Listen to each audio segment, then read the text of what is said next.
This was a year ago. That's okay. The ridiculously complicated world of cats. Guys, cats. Oh, that video. This one's good. This video was brought to you by Pure Spite.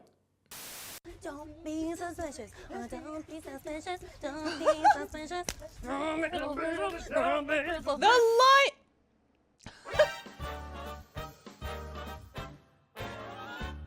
On a scale from 1 to 10, my friend. Ooh. This video exists for one reason, and it's because of an argument I got into with one of my friends, and even though we technically settled it in the end, I'm still tight it even got to that point. And if this dress proved anything, it's that even the most intelligent forms of life in the world, or even the universe, can have the stupidest hills to die on. So because of that, and because of a certain comment I'm really tired of getting, I decided to take a 2-for-1 special on birds, with the one being a stone, and by stone, I of course mean YouTube video. But first, a word from our there's no sponsors, but can we just agree that this thing is obviously white and gold? Like, y'all really be lying unprovoked for no reason. Someone please explain this to me. Why do people think it's white and gold? Nah, this is breaking my... Nah. White and gold dress. The dress is actually black and blue, not white and gold. Our brains try to interpret colors as they would appear in normal lighting conditions, even if the actual lighting is not normal. Some people's brains assumed the dress was in shadow, blue light, while others assumed it was artificial light, yellow light, leading to different color perceptions. There's no shot. This photo actually solves the white and blue dress debate. Here we go. It's actually a black and blue dress, but because if light hit it, then it would look gold because of the shiny on the fabric.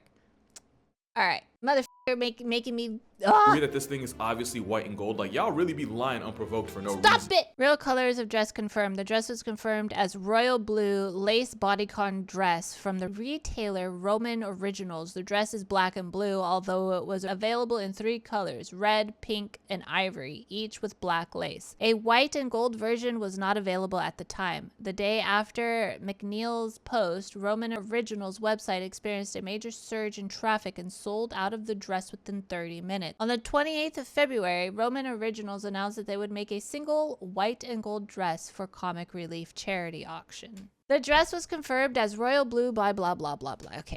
Oh, get the And speaking of color causing controversy, no racial, Black Panthers aren't real. They don't exist, and I very nearly lost a close friend because of it. Melanism's a mutation that causes the production of melanin to go into overdrive, leading to basically a real-life shadow clone shiny Pokemon. A Black Panther is really just a leopard or jaguar with the same revitiligo Uncle Ruckus got. And because the gene that causes it is dominant in one cat but recessive in the other, most Black Panthers are just jaguars with extra tint. That's how a funeral colorway cat can birth a black and yellow remix, and vice versa. So Black Panther isn't really an animal, it's a description. It's a panther that's black. And I wish it ended there, but if it did, this video wouldn't exist, because this is a Black Panther. But this is also a Black Panther. And wouldn't you know, there goes a Blue Panther. Since Black Panther just describes a mutation, black ain't the only color on the panther palette. Leucism is like the sun-bleached cousin of melanism, so even though it sounds like a colonizer response to Wakanda, you can call both of these white panthers. The Maltese tiger is an alleged variant of the South China variety. It's not for sure that they exist, but if they do, they technically be blue panthers. By now, I'm guessing at least one person's commented, what about the pink panther? About that, erythrism is the red-headed middle child of mutations, and one of the results of it is the ultra-rare strawberry-flavored leopard, or one could say, a pink panther. I can go on, but you see what I'm getting at, right? And at this point, you're probably asking, what even is a panther? The answer, well, the simplest one is that panther is just another word for big cat. It'd be simple if it wasn't for one big, pun intended, problem. Here we have 2 cats. Cat A is an average of 130 to 140 pounds, stands 2 to 3 feet tall at the shoulders, and they max out about, let's say, 220. The average Cat B weighs in at a little over 100 pounds on a good day, just over 2 feet tall, and the biggest ones you'll ever see are pushing 120. But since the world of cats is honestly as defined as they are, only one of these is a big cat. And it's not Cat A. And now you're probably questioning what big cat even means. And I'm so glad you asked, because now we get to meet him. The Big Cat Club is made of the Panthera, or, the panther genus. There's technically 5 members, and the first is the leopard. The leopard is the pound-for-pound champion of big cats. And what would happen if Spider-Man changed careers and paid rent as a hitman? You won't find 5 animals more disrespectfully athletic than the leopard. There's not a single situation where a 360 backflip no-scope is required to murk a monkey. but that's just leopards. They're by far the best climbers of big cats. And to avoid getting food taxed by lions and hyenas, they'll manhandle their prey up into the trees off the muscle, straight jaw work. No gym, but look at that deadlift, and yeah, that is a rhino. Yeah, that is a giraffe. Leopards can also stalk their prey from the trees and fall out the sky for smoke like Batman about to cripple a jaywalker. This assault squirrel on steroids is the reason why a sign like this even exists. Not just because an Olympic gymnast level serial killer can get airdropped to the back of your neck, but also because you can legitimately get life deprived by a leopard's leftovers. Leopards are by far the most versatile big cat, which is why they have the widest range. Oh my God. Just don't let Baboon Gang know, because that beef is anything but rare. Next are snow leopards, and this is going to be the beginning of many cat contradictions. Snow leopards aren't even leopards. Genetically, Tai Lung would have been closer to tigress, and that's a shame because missing out on the name cliff tiger is a fumble. It's a scientifically proven fact that cats are whores for elevated surfaces. So the mountain tiger lives in God's attic in the Himalayas. So it's a good thing they either have 0 fall damage or anime plot armor stronger than vibranium. Yeah, he survived this. It also gets cold up there, so the same tail they use for balance can also be used as a DIY scarf. I encourage you to go down the rabbit hole of snow leopards using their tails as security blankets. It'll make you feel as warm as they do. They've been nicknamed Ghost of the Mountains due to how far they've gone to social distance from humanity. But with how dirty we've done their closest cousin, I don't blame them. The actual tiger is like the Chuck Norris of cats because some of the facts about them, you'd swear they were a cryptid if they weren't on camera. Facts like their legs being so built, tigers can stand even after they fully pass tense. Or that the infrasound in their roar can temporarily paralyze prey. How about the fact that they're one of the most vengeful things on the planet, with one tiger crossing off 436 names off the census after she got crossed by one. How about the fact that the reason tigers are orange in the first place is because the animals on their grocery list are completely Helen Keller to the color. Meaning, if you're a deer, this is what the biggest cat in the world looks like. It's also why a tiger's stripes run skin deep. And out of all cats, tigers have by far the highest human body count. And that's mostly because of how close they live to humans. And I don't just mean in India. There's more tigers in America than in the rest of the world combined. This one's in Houston, but we've also screwed them more than any other cat. Most white tigers are literally a product of incest for human interest. Then you got probably the most famous big cat of all, the lion. They're the only ones that weaponize the power of friendship, which is why lions have the most impressive meal plan of any cat. Anything short of a full-grown elephant can get packed up by the pride. Not even elephants in general get immunity, but going for the high-risk, high-reward prey means lions also get bodied religiously.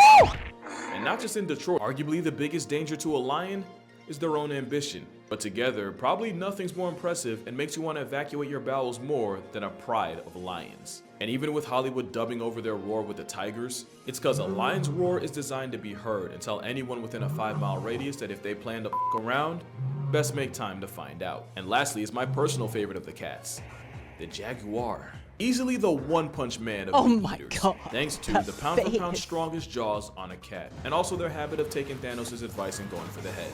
The endgame there is a cousin of the crocodile getting its wig busted by an all-terrain aquatic vice grip. It takes a lot to make a capybara feel anything that isn't apathy. Jaguars are also OP enough to hit a lick on a sea turtle. I don't know if this makes sense, but jaguars are the tiger sharks of big cats. Their name translates to he who kills with one leap. Because when this leopard on steroids gets active, the census undergoes subtractions. And I don't want to gloss over the fact that they're also the best swimmers of big cats. Although the Bengal tiger would probably like to have a word. Jaguars will often chew on yaji vines and get absolutely obliterated. That has nothing to do with this video, but it's by far my favorite fact about them. So those are the 5 members of the Panthera genus, which makes them all panthers. Whole time, Jacksonville and Carolina flex the same mascot, which means any one of these cats being black would make it a Black Panther. Yes, even this.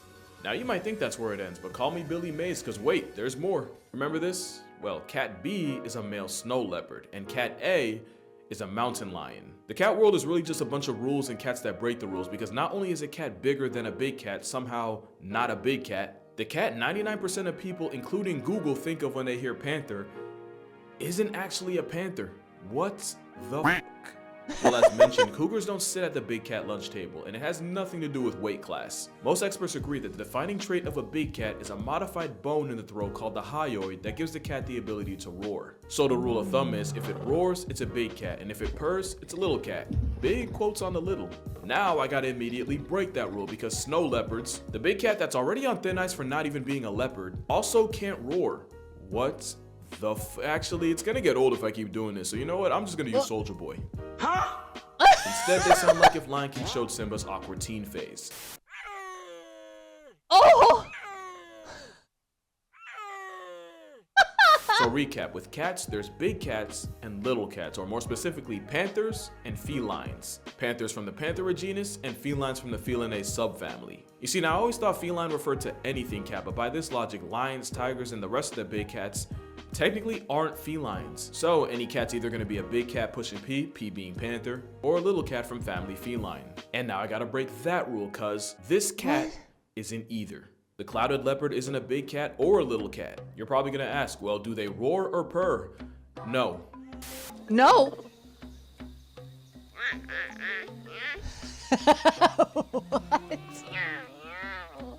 Yeah, clouded leopards do neither, and they're considered the bridge between big cats and not big cats. They're also considered a modern day saber-tooth. Not literally, but because of having the most disrespectful dental of any cat, relative to size. Speaking of size, I grew up thinking they were way bigger, but that's honestly because the first time I heard of one, it was trying to murk the Rugrats. Also, the clouded leopard isn't an actual leopard, and we can hold a soldier boy because at this point we ain't even surprised. But yeah, other than them, cats are either big cats or not big cats. Which brings us to the cougar, who, despite being the most associated with the name, isn't even a type of panther. They're actually more related to your pet cat than to an actual lion. The confusion is because mountain lions can be found anywhere from the Yukon to the very tip of South America. Being found in a lot of places means they've gotten a lot of names like puma, cougar. Yeah, I've never heard of catamount, but also panther.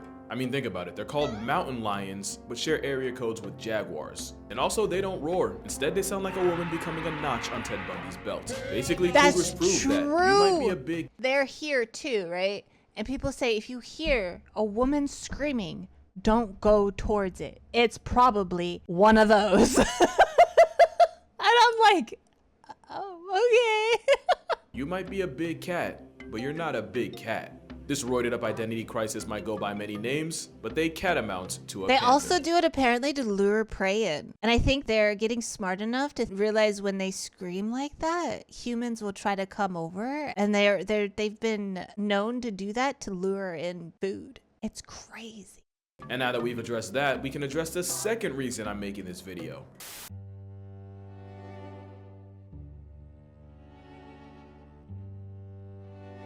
The cheetah!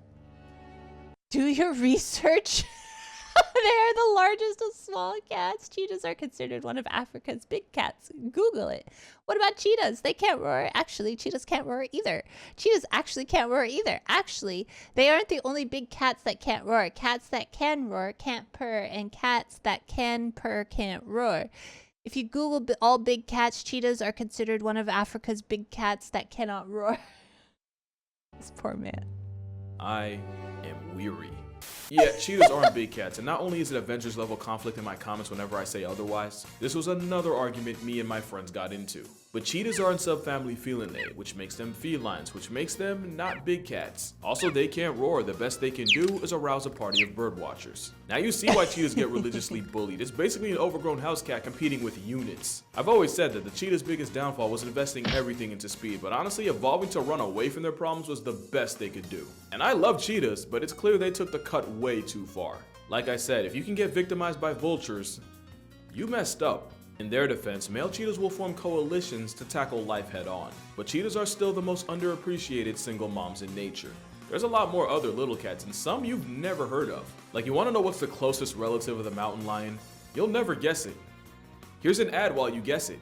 It's the jaguarundi. So the cat named after a jaguar is most related to a cat named after a lion, even though neither of them are related to either of those. Its name means dark jaguar, even though it looks like a UFO. Unidentified feline otter, which is actually another name they have. Oh my god, and it's so they do cute. not look happy about it. But nothing has more of an attitude aesthetic than Palace's cat. The cat that looks like the furry epitome of shit ain't funny. But if nature wanted me to take them seriously, it shouldn't have had them built like an ice-chilled glacial Garfield. Like snow leopards, they'll also use their tails to stay warm. Except with the Palace, that means Oh, it's the one that sits on its tail, all proper like. Oh tails to yeah. keep their paws toasty. You're not beating the adorable allegations, buddy. Now, they're still wild animals, so no, you can't have them as a pet. Or Aw. I guess anything can be a pet until it rips your face off. But if it means True. anything, you can adopt a Siberian forest cat. Because it's honestly the closest you're gonna get. But yeah, that's the aggro kitty. Look To be fair, at you'd him! be pissed 7 ways to Sunday if you googled ugly-eared cat and your face came up. Now we've got the bobcat, and I'm gonna be honest, I could never really tell the difference between them and a lynx. But it turns out this whole time a bobcat is a lynx, or at least a type of it. The lynx is a cat with many faces, with 4 species of them in circulation. Yeah, I don't know what's happening here either. The Canada lynx is the most memorable, if for no reason but the fact that they remind me of that one Proud Family episode. look at that. And the only thing goofier than their paws is how they settle disputes. Look at their paws!